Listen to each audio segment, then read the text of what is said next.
micro, ¿se escucha o no? No, ¿no? Sí, se escucha. Ah, vale. Bueno, seguimos estudiando la carta al apóstol Juan, ¿vale? Una carta que habla acerca del amor del Señor Jesús. Entre todas las cosas, habla acerca que Él es el pan de vida y el agua que sacia toda nuestra sed, ¿vale? Pero antes de empezar con este tema el día de hoy, lo que vamos a hacer es vamos a orar por el País Vasco, ¿vale? Vamos a orar por el pueblo vasco. Todas estas semanas, como Ramón y nuestra hermana nos ha venido diciendo, todo este mes de abril y parte del mes de marzo, entiendo yo, se ha estado orando cada fin de semana en diferentes puntos de aquí, de lo que es Guipúzcoa, acerca de la conversión de nuestros hermanos, porque digo hermanos porque hay hermanos ahí, ¿vale? Ahora, lo cierto es que necesitan ellos también escuchar la palabra, y esa palabra es la que da vida. Si bien es cierto, tú y yo, antes de estar aquí, hemos tenido que escuchar la palabra de Dios. Luego esa palabra ha germinado en nuestro corazón, de tal manera que ahora podemos decir que somos hijos de Dios. ¿Por qué? Porque nos hemos arrepentido, porque hemos recibido el perdón de nuestros pecados a través del sacrificio de Jesús. Y valga la redundancia, el día de hoy es el primer día de la semana y en muchas iglesias se está hablando acerca de la resurrección de Jesucristo. Así que vamos a orar por el pueblo vasco, ¿vale? Así que cierra tus ojos, por favor, vamos a orar, ¿vale? Bai Jauna, a ti te adoramos, sí, Señor. Tú eres el Dios de lo imposible. Señor, no podemos echar nuestra mirada a un lado. Señor, estamos eternamente agradecidos por este lugar donde tú nos has traído. Venimos de tierras lejanas, Señor, pero hay un propósito que tenemos que cumplir aquí como iglesia. Y ese propósito es que nosotros nos preparemos para poder también hablar acerca de ti a los vascos, a los escaldunes. Así que, Señor, ayúdanos como iglesia local. Ayúdanos, Señor, porque es parte de nuestra visión. Así que, Padre, pon ese deseo, ese sentir, Señor, esa misericordia en nuestro ser para poder compartir a nuestros hermanos, Señor, porque necesitan también esa salvación tan grande que tú nos has dado por gracia y por fe. Así que, Padre, oramos, Señor, para que tú sensibilices nuestros corazones en primer lugar, para ver esa necesidad y que a través de tu Espíritu Santo nos des ese discernimiento para poder compartir tu palabra donde quiera que vayamos, sea en el trabajo, sea en el bus, sea en el tren, sea, Señor, en el supermercado, a donde vayamos, en nuestro vecindario, Señor, a los que son nuestros vecinos, etcétera. Padre, así que también quiero aprovechar para orar por tu palabra el día de hoy.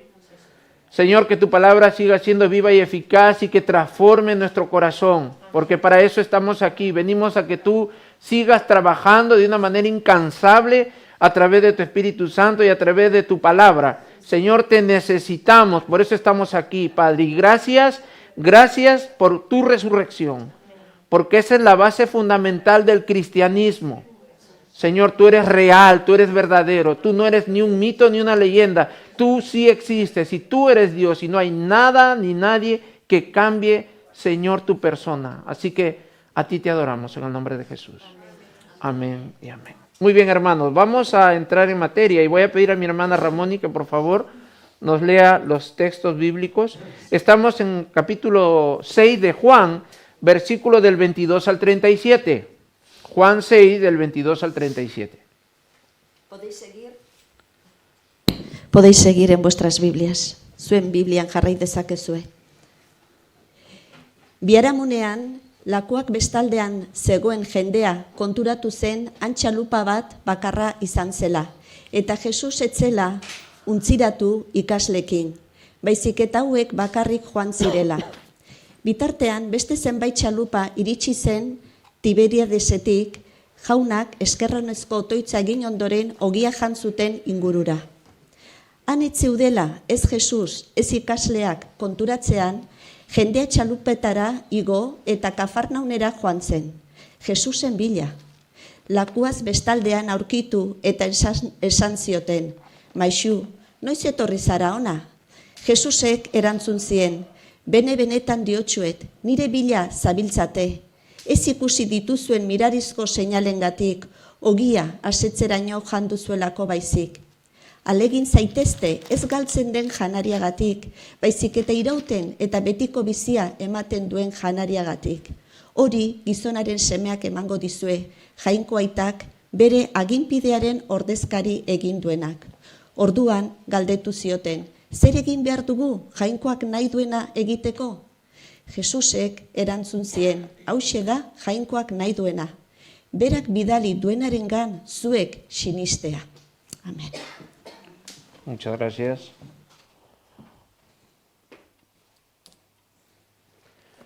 Vale, muy bien, la palabra del Señor dice lo siguiente. Juan 6 del 22 al 37. El día siguiente, la gente que estaba al otro lado del mar vio que no había habido allí más que una sola barca y que Jesús no había entrado en ella con sus discípulos, sino que estos se habían ido solos. Pero otras barcas habían arribado de Tiberias junto al lugar donde habían comido el pan después de haber dado gracias al Señor. Cuando vio pues la gente que Jesús no estaba allí ni sus discípulos, entraron en las barcas y fueron a Capernaum buscando a Jesús. Y hallándole al otro lado del mar, le dijeron, Rabí, ¿cuándo llegaste acá? Respondió Jesús y les dijo, de cierto os digo que me buscáis no porque habéis visto las señales, sino porque comisteis el pan y os saciasteis. Trabajad no por la comida que perece, sino por la comida que a vida eterna permanece, la cual el Hijo del Hombre os dará, porque a éste señaló Dios el Padre. Entonces le dijeron, ¿qué debemos hacer para poner en práctica las obras de Dios? Respondió Jesús y les dijo, esta es la obra de Dios, que creáis en el que Él ha enviado. Le dijeron entonces, ¿qué señal pues haces tú para que veamos y te creamos? ¿Qué obra haces? Nuestros padres comieron el maná en el desierto, como está escrito, pan del cielo les dio a comer. Y Jesús les dijo, de cierto os digo, no os dio Moisés el pan del cielo, mas mi Padre os da el verdadero pan del cielo. Porque el pan de Dios es aquel que descendió del cielo y da vida al mundo. Le dijeron, Señor, danos siempre este pan. Jesús les dijo, yo soy el pan de vida. El que a mí viene nunca tendrá hambre, y el que en mí cree no tendrá sed jamás. Mas os he dicho que aunque me habéis visto, no creéis. Todo lo que el Padre me da vendrá a mí, y al que a mí viene no le echo fuera. En estos textos que acabamos de leer, lo que vamos a ver desde el versículo 22 al 37 es lo atractivo de Jesús. Y cuando tú y yo vemos que Jesús atrae a las multitudes, cuando vemos que Jesús atrae a la gente, hay una pregunta que tenemos que hacernos necesariamente. Y esto va en una manera no solamente general, sino una forma particular. Y la pregunta que yo me hago y que hago a cada uno de nosotros es, ¿qué es lo que te atrae de tu pareja? Buenos días, adelante. ¿No? ¿Qué es lo que te atrae de tu pareja? Si tienes pareja, sea de hecho o ya estás casado, la pregunta es, ¿qué es lo que te atrae de él y de ella? En particular, ¿puedes pensar qué es lo que te atrae de él o de ella? Y una vez que lo piensas, ¿tú puedes decirle a tu pareja lo que te atrae de él o de ella? ¿Qué es lo que nos atrae de nuestra pareja? ¿Nos atrae su belleza? ¿Nos atrae su manera de ser? ¿Nos atrae en los momentos difíciles que yo tengo que ella me ayuda? ¿Qué es lo que me atrae de él o de ella? El texto que acabamos de leer, vemos una atracción necesaria, de tal manera que esta multitud quería ser saciada de pan y de agua. Es una necesidad universal, comparada y equiparada con la necesidad del perdón que tú y yo necesitamos. Y es un perdón a diario que necesitamos. Es verdad que ya hemos sido perdonados por la sangre del Señor Jesús. Es cierto que somos sus hijos, pero lamentablemente necesitamos todos los días la misericordia de Dios. De tal manera que el Señor siga perdonando nuestras ofensas, siga perdonando nuestros malos comportamientos, que siga perdonando nuestras malas acciones, nuestras malas actitudes, De tal manera que el perdón yo lo necesito a diario. Porque todos somos pecadores. Pecadores redimidos por la sangre de Jesús. Ahora, eso no me da pie a mí de pecar de una manera deliberada. Porque entonces estoy siendo vana la sangre de Jesús. Es decir, estoy rechazando lo que Jesús ha hecho por mí. Para mí no es suficiente que el Señor Jesús haya dado su sangre por mi vida, para limpiarme de mi pecado. Entonces, hay otra pregunta. Por otro lado, ¿qué sucede cuando lo que te atrae ha perdido su interés? Cuando a ti te atrae algo y con el tiempo tú pierdes el interés en él o en ella, ¿qué es lo que te atrae a ti entonces? Y hay una pregunta más importante que tenemos que hacernos. ¿Qué es lo que te atrae de Jesús? ¿Qué es lo que nos atrae del Hijo de Dios? ¿Qué me atrae Él? Otra pregunta es, ¿te sigue atrayendo el Señor Jesús? Y si nos sigue atrayendo, ¿por qué desobedecemos? ¿Por qué somos necios? Ojo que me incluyo yo también, ¿vale? ¿Por qué somos necios?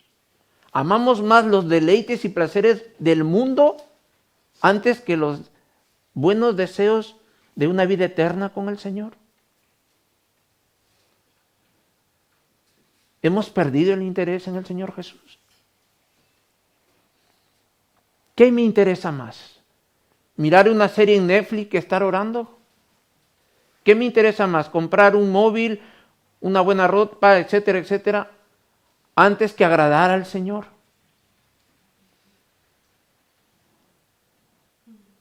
¿Qué nos interesa más? ¿Romper mi relación con el Señor Jesús y agradar a Él o a ella? Como cabeza de hogar, ¿soy yo el que impulso a esa mujer que es mi compañera para venir a la iglesia? ¿O solamente yo quiero estar en la presencia del Señor y mi esposa o mi pareja de hecho no?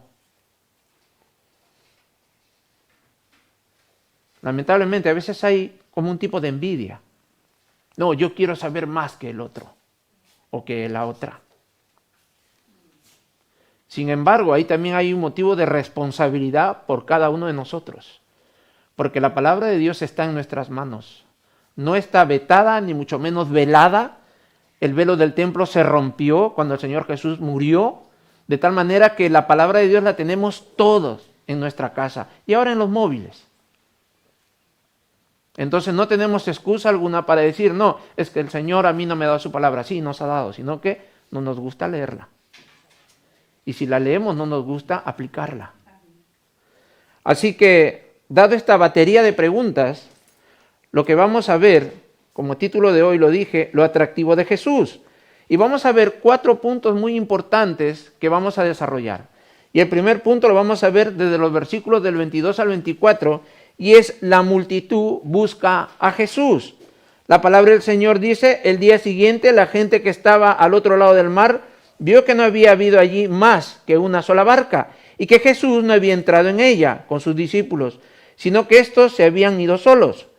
Pero otras barcas habían arribado de Tiberias junto al lugar donde habían comido el pan después de haber dado gracias el Señor.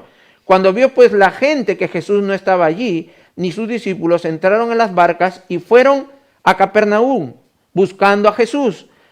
Habían estado en Tiberias haciendo el milagro de dar de comer a 5,000 personas. Termina la jornada. La gente se queda ahí esperando si el Señor Jesús va a hacer más milagros. Sin embargo, Jesús, dice la palabra en el texto antiguo, mejor dicho, en el capítulo anterior, dice que el Señor le dijo a los discípulos, hey, suban a la barca y vamos a Capernaum. Y él se alejó y se fue al monte. Lo que dice la palabra del Señor en los textos anteriores. La gente seguía ahí, esa multitud esperando que el Señor Jesús haga otros milagros. Pero el Señor Jesús se dio cuenta que la gente lo que quería era hacerlo rey a él. Es por eso que el Señor Jesús se va al monte y le dice a los discípulos, vayan solos. La palabra dice claramente que los discípulos están remando y empieza a levantarse un gran viento. Y cuando se levanta el viento, las olas también empiezan a levantarse. De tal manera que el Señor ve a lo lejos cómo los discípulos están de una manera forzosa remando para llegar al otro lado. Y el Señor Jesús, en su infinita misericordia, comienza a caminar por encima del agua. Y una vez que camina por encima del agua, llega a la barca y todo se queda quieto y todo se calma. Estudiando y escuchando a un teólogo, la posibilidad de que el Señor Jesús vaya caminando por el mar es por una razón. Él no quería subir con sus discípulos a la barca, porque si no, toda esa muchedumbre que estaba esperándolo a él hubiera sido un semejante bullicio. Querían hacerlo rey, así que él prefirió que los discípulos vayan de una manera natural y él esté arriba mirando y no levantar tanta sospecha de que él va a ir al otro lado. Es por eso que más adelante vamos a ver cómo la gente le pregunta, ¿y tú qué haces acá? ¿Cómo es que tú has venido aquí? Si yo he estado mirando de la orilla y yo no te he visto a ti en ninguna barca subirte. ¿Cómo es que tú has cruzado al otro lado? Entonces el Señor, en su infinita sabiduría, Él no quiso subir a la barca junto con los discípulos para no levantar tanta muchedumbre. ¿Usted se imagina esa muchedumbre atrás de Jesús, remando a toda velocidad con tal de estar al lado de Jesús para que cubra sus necesidades? La palabra de Dios enfatiza eso, así que la multitud busca a Jesús. ¿Y por qué buscaban a Jesús? Para ser saciados por Él. En otras palabras, buscaban a Jesús para que les haga un milagro. Lo interesante de estas personas es que nunca buscaban a Jesús para ser perdonados por sus pecados. ¿Por qué buscamos a Jesús? ¿Para que me dé trabajo? ¿Para que me dé una buena casa, un buen móvil? Pero no busco a Jesús para que me vuelva a perdonar de lo que yo he fallado esta semana. ¿Sabes que la base fundamental del cristianismo es el perdón de nuestros pecados a diario? Pues que ya caminamos en el aire y tenemos alas. No. Necesitamos confesar nuestros pecados. En primera de Juan 1:9, ¿qué dice? Que si nosotros confesamos nuestros pecados, Él es fiel y justo para perdonar nuestros pecados y limpiarnos de toda maldad. Y si decimos que no tenemos pecado, dice en primera de Pedro capítulo 3, dice que nos hacemos y le hacemos a Él, ¿qué? Mentiroso. Somos como esa puerca lavada que siempre vamos otra vez y nos metemos al charco, al lodo. Por más que ese cerdito lo bañes y le pongas su lacito rosado aquí, se vea muy bonito, cuando ve un charco de lodo, ¿y sabes qué es eso? Es nuestra naturaleza pecaminosa que tenemos.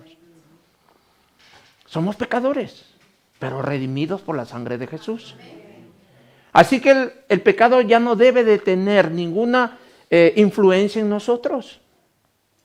Pero sin embargo hay pecados visibles y hay pecados invisibles. ¿Qué hay del egoísmo? ¿Qué hay en nuestro corazón? ¿Qué hay de la idolatría? Dice un teólogo también, creo que fue Calvino, que nuestro corazón es una máquina o es una fábrica de hacer ídolos. Y un ídolo es aquel objeto o aquella persona que toma el primer lugar en tu corazón. Ese es un ídolo, más que a Dios. ¿Vale? Así que esta gente, esta muchedumbre no iba a buscar a Jesús para que perdone sus pecados, sino que lo buscaban, ¿para qué? Para hacerlo rey. Cuando buscamos a Jesús con los motivos incorrectos, entonces nos frustramos y nos decepcionamos porque tenemos una motivación incorrecta. Tenemos que buscar a Jesús conforme su voluntad revelada en su palabra. ¿Cuál es la voluntad de Dios para mi vida? Leo la palabra de Dios. ¿Cuál es la voluntad de Dios para mi vida? Oro al Señor. ¿Cuál es la voluntad de Dios para mi vida? sirvo en la iglesia local. Pertenezco a una iglesia local. Yo no puedo ir por ahí como un hermano errante. No hay llaneros solitarios cristianos. No hay, no nos equivoquemos. No puedo ir yo como picaflor. Me voy aquí, me voy allá. Esto me gusta, esto no me gusta. Al final de cuentas, si te preguntan verdaderamente cuál es tu base del cristianismo, ¿qué vas a decir? ¿Qué vamos a decir? No, es que yo voy aquí, voy allá, esto por acá. Y al final, no creces. Te quedas ahí raquítico. Y no solamente raquítico, sino que eres inestable. No tienes una base, no tienes un fundamento. ¿Por qué? Porque no recibes o porque tú no radicas en una iglesia local. Así que si tú y yo pertenecemos a una iglesia local, es bueno, es sano, es menester de que los ancianos, los pastores, los líderes, dejan de estudiar la palabra de Dios. Porque es la que nos va a nutrir, es la que nos va a ayudar ¿a qué? A poder defendernos contra las acechanzas del enemigo. Porque el primer enemigo no es el mundo ni el diablo, el primer enemigo eres tú y soy yo. Cada uno de nosotros somos nuestro primer enemigo. Así que a veces le echamos la culpa al diablo y al mundo, pero nunca nos echamos a nosotros la culpa. Y somos nosotros los que a veces nos deslizamos, porque nos gusta el pecado. Nos gusta la maldad que hay en nuestro corazón. Y nos cuesta a veces dejarlo. Y eso va trayendo, lamentablemente, una separación. Y vamos construyendo ladrillo a ladrillo separación con el Señor. Porque somos desobedientes. No queremos dejar el pecado. Así que la multitud busca a Jesús, según los versículos 22 al 24. El segundo punto que quiero compartir se encuentra en el versículo 25 al 27. Y vamos a ver ahí la plenitud de Jesús. Y cuando yo hablo plenitud, estoy hablando que en Cristo yo soy completo. El libro de Colosenses habla acerca de que Jesús es suficiente. Sí, pero tú me dirás, ¿qué? ¿Y mi mujer a dónde llega ahí? Tu mujer es tu esposa. Es ese vaso frágil que tú y yo tenemos que cuidar para presentarla como un, ¿qué? ¿Cómo dice la palabra? Presentarla como... ¿Cómo qué? ¿Qué dice la palabra? Que hay que presentarla como olor fragante delante del Señor, sin mancha y sin arruga, como Cristo presenta a su iglesia delante del Papá. Así que, como varones, como cabeza de hogar, estamos llamados a guardar y cuidar a nuestras esposas. Y lo que vamos a ver aquí es la plenitud de Jesús. Dice la palabra, y hallándole al otro lado del mar, le dijeron, Rabí o maestro, ¿cuándo llegaste acá? Es lo que les decía anteriormente, ¿cómo es que el Señor se fue y nadie lo hemos visto? Y ellos no sabían que el Señor Jesús iba caminando sobre el mar de noche. Y dice la palabra que los discípulos se asustaron, se espantaron, pensaban que era un fantasma, y el Señor dice, no os espantéis, soy yo. Y ahí los discípulos se calmaron. Así que cuando tú y yo estemos en tormentas, clama al Señor. Clamemos a Jesús para que esa situación cambie, para que ese problema, esa enfermedad, el Señor en su voluntad, porque es la voluntad de Él, no la nuestra. Nosotros simplemente somos canal de bendición a través de la oración. Cada uno de vosotros podéis llegar al Papá por medio de Jesús a través de ¿qué? De las oraciones. Y si es la voluntad de Dios, Dios sanará. Si es la voluntad de Dios, Dios proveerá. Si es la voluntad de Dios, Dios te proveerá y te promoverá. Es que tú estás de repente sufriendo en el trabajo que estás ahora. Clama al Señor. Una cosa sí es cierta, que a veces nosotros queremos un trabajo donde se nos trate dignamente y está muy bien. Pero mucho más allá de esas cosas, el Señor lo que quiere es formar nuestro carácter. Y lo va a hacer. Y lo va a hacer con nuestros hijos, si estamos casados y tenemos hijos. Lo va a hacer con nuestra pareja. Lo va a hacer con él, con ella, con nuestros compañeros de trabajo. Con el haragán que tú ves que no levanta ni siquiera el recogedor ni la pala. Y a ti te da cólera porque tú eres el que estás ahí barriendo y estás limpiando y estás haciendo muchas cosas. A ti te da igual, tú y yo trabajamos para Dios. A ti te importa si ese tío sale más primero, sale más tarde, llega tarde. Le dan a él mejores cosas que a ti no te importa. Tú tienes lo mejor. Tú tienes la vida eterna. Pero eso tampoco no me da a entender, o no quiero yo quedarme con ese evangelio. Yo necesito compartir el evangelio a ese compañero de trabajo, a esa quizás jefa que es atea y que te lo ha dicho, ellos también necesitan del Señor. Necesitan la misericordia de Dios.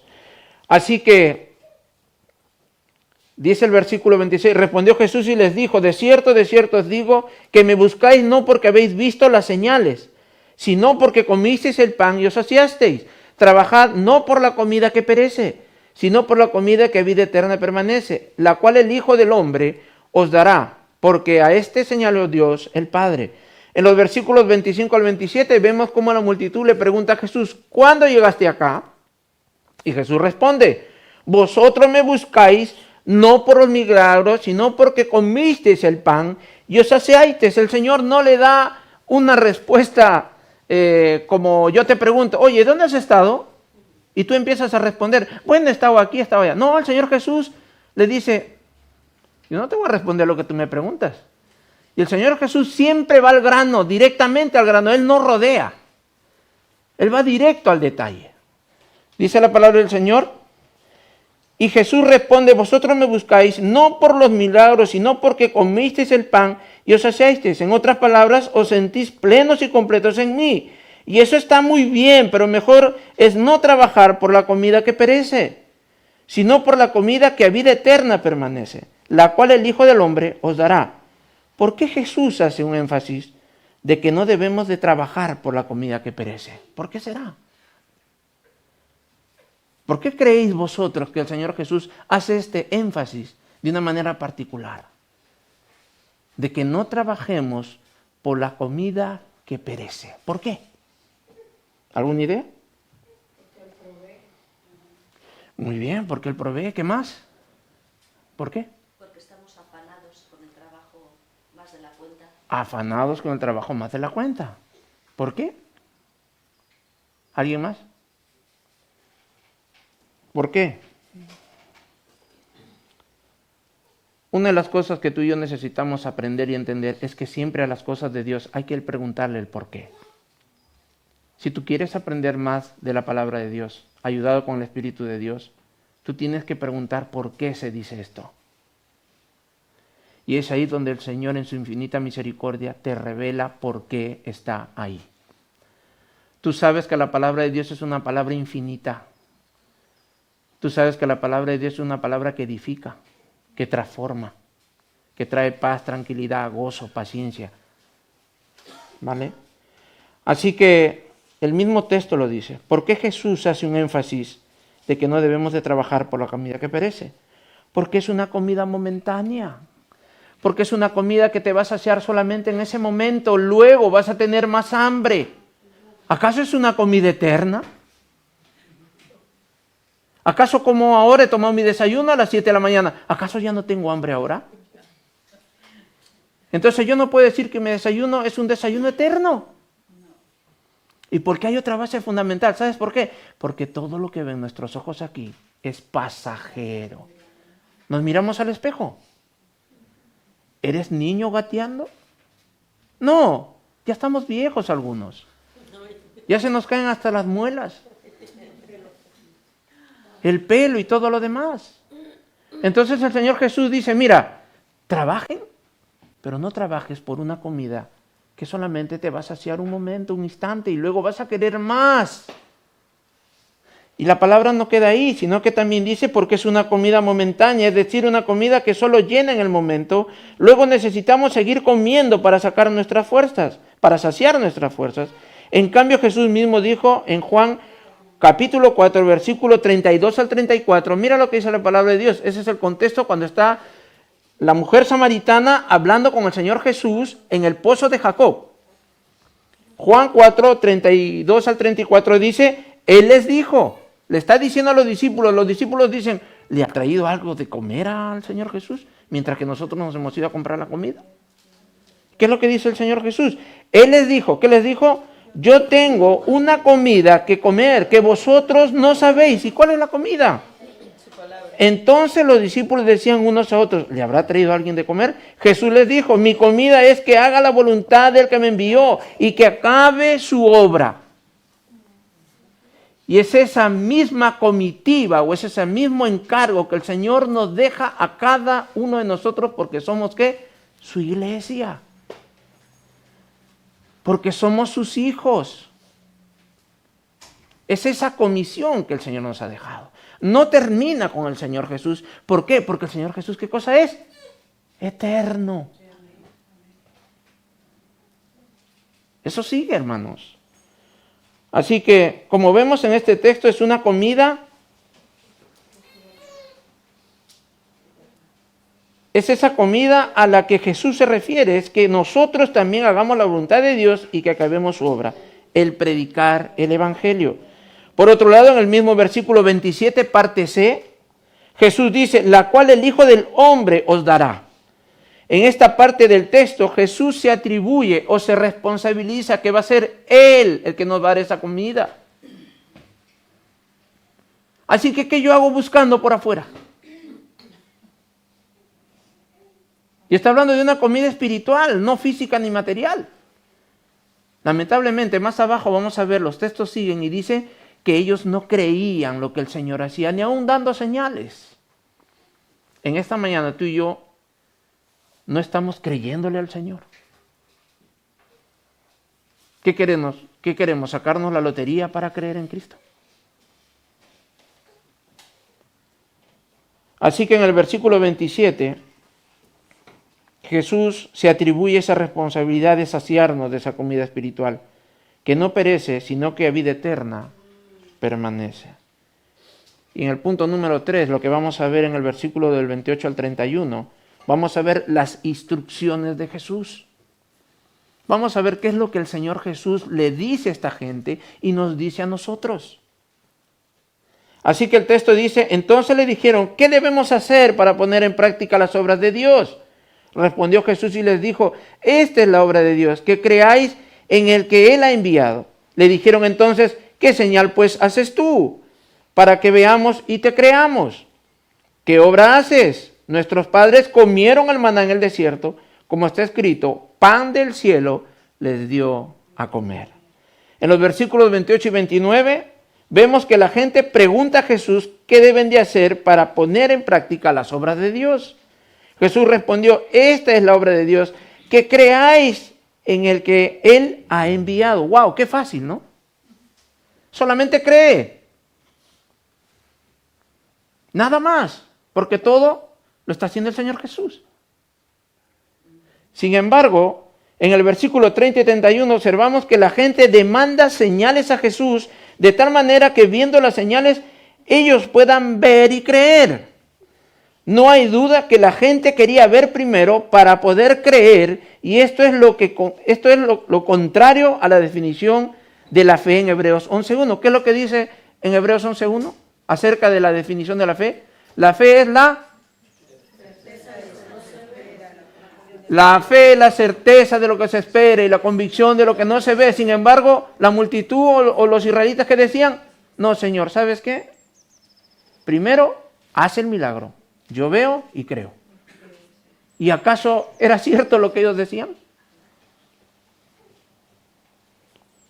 Mira lo que dice el versículo 31 el Señor Jesús. Por otro lado, en el versículo 31 vemos que la gente pone como testimonio que sus padres comieron el maná en el desierto. Como está escrito, pan del cielo les dio a comer. Toda esta frase le sirve como testimonio a la gente de tal manera que le están diciendo a Jesús, conocemos bien la historia de nuestros padres, que cuando estaban en el desierto, camino a la tierra prometida, Dios les dio de comer el maná durante 40 días. 40 años. Entonces, ¿qué señales puedes hacer tú para creerte? A ver, un momento. Mira, Señor Jesús, tú de ser el Hijo de Dios, has hecho un milagro, has dado de comer con 5 panes y 7 peces a 5,000 personas, sin contar niños. Pero ¿sabes qué? Te voy a decir algo mucho más grandioso que te supera. Y es esto, que sepas que Moisés le dio de comer del maná en el desierto a todo un pueblo. Estoy hablando del pueblo de Israel, a una muchedumbre. Y el Señor Jesús le dice, no te equivoques. El que ha dado el verdadero pan del cielo es mi Padre, no Moisés. Es mi Padre. ¿Vale? Por un lado. Y por otro lado, dice,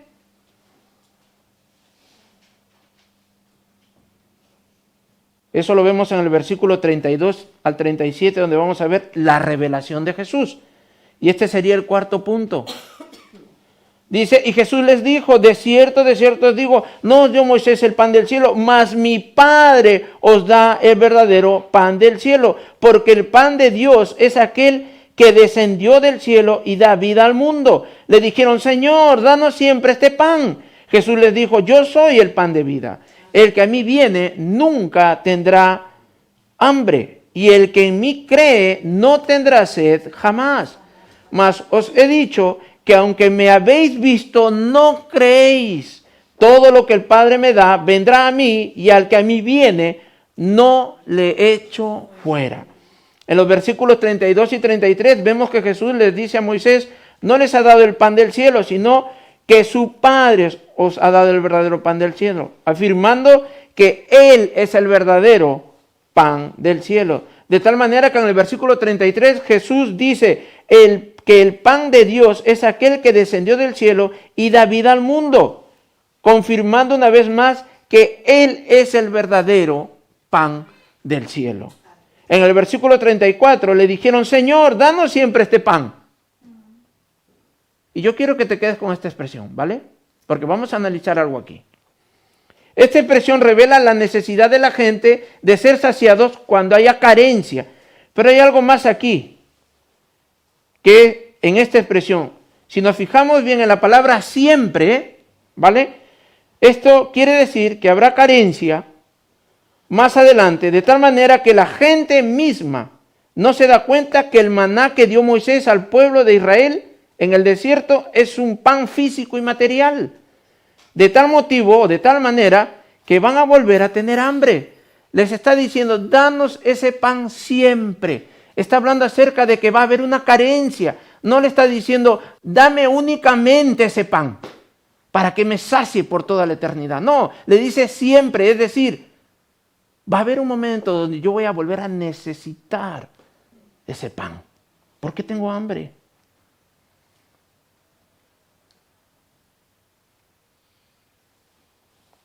En el versículo 35 vemos la gran revelación de Jesús ante una gran necesidad, como es el comer y beber. Jesús en este versículo afirma ser Dios. Él dice, yo soy el pan de vida. Al que a mí viene nunca tendrá hambre, y el que en mí cree no tendrá sed jamás.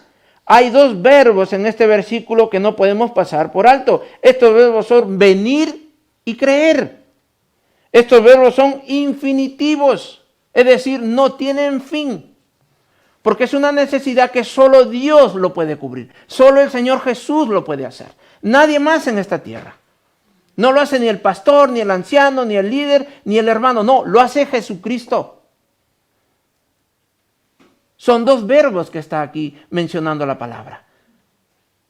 Venir, y el otro verbo es... ¿Qué dice la palabra? Y creer.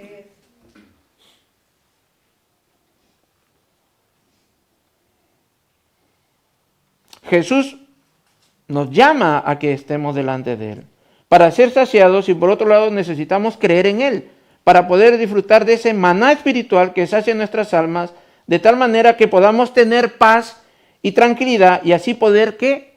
Heredar la vida eterna. ¿Qué es lo que hace el mundo? ¿Te da paz?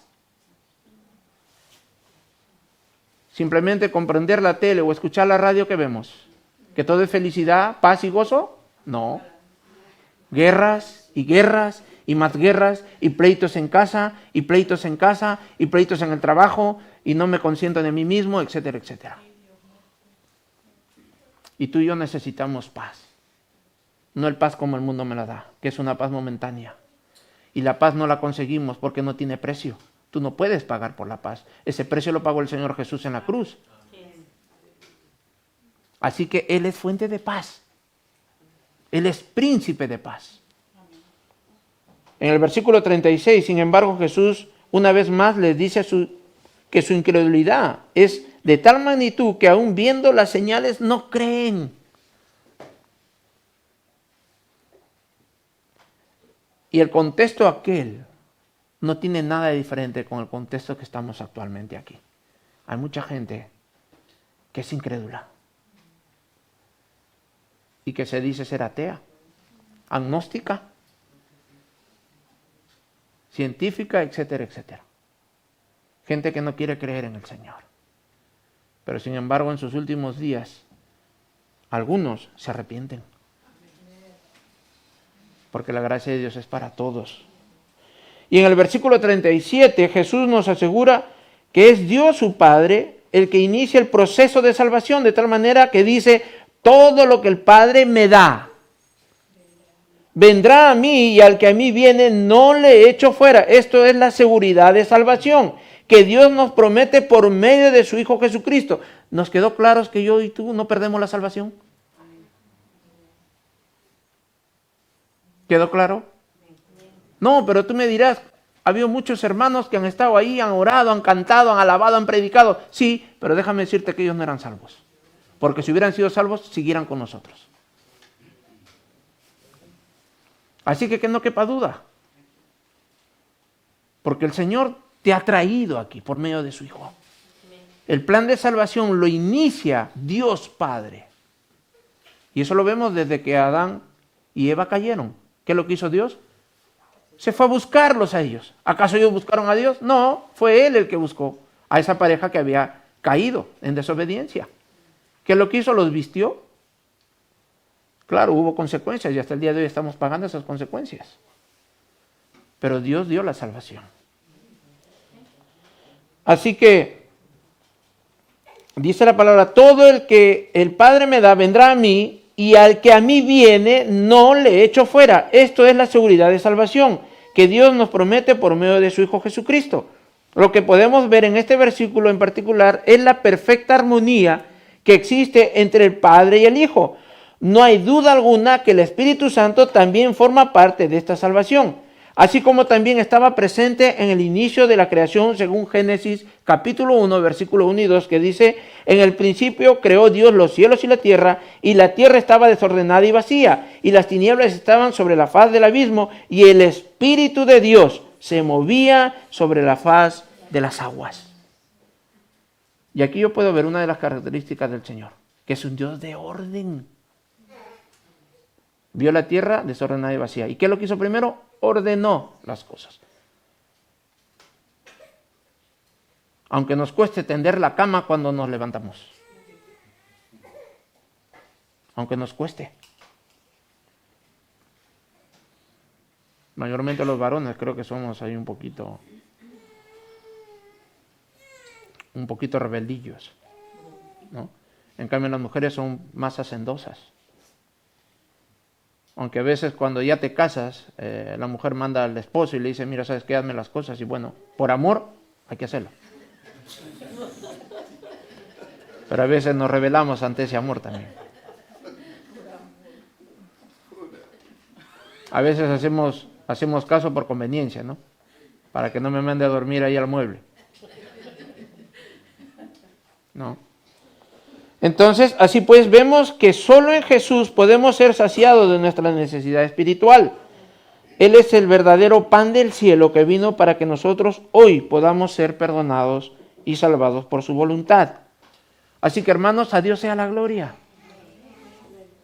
Vemos que nuestra necesidad de poder seguir al Señor Jesús de una manera integral, y digo de una manera integral porque necesitamos paz interior. Ni tú ni yo somos a veces conscientes que afuera no encuentro paz. ¿Y sabes cómo es encontrar paz con el Señor Jesús? Es estar a cuentas con Él. Si yo he pecado, si he sido desobediente, Señor, perdóname, Padre, perdóname, Señor. Tú conoces mi debilidad, tú sabes cómo es mi naturaleza pecaminosa. Ayúdame, Señor, no quites de mí tu Santo Espíritu. Señor, no te deas por vencido. Soy terco. Soy malo, Señor. Ayúdame, por favor. No permitas que yo me ahogue con mi propio vómito. No lo permitas, Señor. Ayúdame. Y el Señor lo va a hacer. El Señor lo va a hacer, aunque nos cueste, aunque nos duela. Porque nos duele a veces obedecer. ¿Desde pequeñitos acaso somos obedientes a los aitas? Ni aún dándole chuchas en caso a los niños. Aún siendo nosotros ya personas ya mayores de edad. Somos tercos. Peor que mulas. No queremos hacer caso. Necesitamos al asna de Balán para que nos diga, yo no voy más allá, que no ves la presencia del Señor ahí. ¿Qué quieres? ¿Que me mate el Señor? Un asno. El asno de Balán. Y Balán, acuérdate, en 1 y 2 de Samuel, creo que si no me equivoco, o en 1 o en 2 de Reyes, le espoliaba Balán al caballito para que avance. Y el caballo no quería avanzar. ¿Por qué? Porque el caballo miraba a esos 2 ángeles que estaban con espada, y el caballo aguantaba y no quería avanzar. Y Balán, dale el espuelazo. Hasta que el caballo mismo, Dios le dio la gracia al caballo de hablarle a Balán. Le dijo, oye, ¿qué cosa quieres? Todavía encima te estoy salvando la vida y me sigues imponiendo. ¿Que no ves que adelante hay 2 ángeles? ¿Qué queremos? ¿Que el Señor también nos espuelee? A veces sí, para cambiar. Pero la gracia de Dios es la que nos mantiene juntos y unidos. Aún aquí como congregación. Con diferentes pareceres, diferentes características, diferentes maneras de vivir y de ser. Pongámonos de pie, vamos a orar.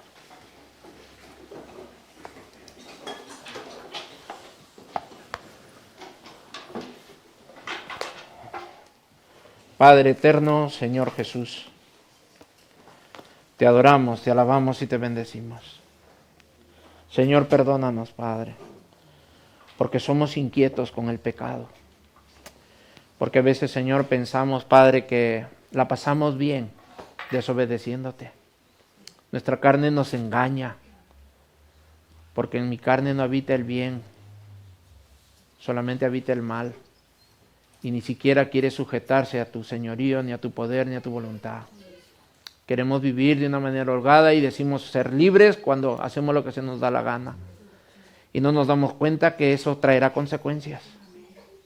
Perdónanos, Señor, como iglesia, como tu iglesia Cristau Echea, Señor. Nunca, Señor, te lo suplico, nunca nos dejes. Que tu Espíritu Santo y ese candelabro siempre esté encendido aquí. Señor, como imagen de tu presencia, santa, pura y sin mancha. Señor, tú eres santo, 3 veces santo. Y solo nos queda reverenciar tu nombre, adorarte, alabarte y bendecirte. Señor, gracias porque te has fijado en nosotros, personas, Señor, en la humanidad que no merecíamos tu perdón, ni mucho menos tu salvación. Sin embargo, Señor, tú te has placido en salvarnos y tú te sigues placiendo en perdonarnos. Así que a ti sea la gloria, la honra y el poder por los siglos de los siglos. Amén y amén. Muchas gracias.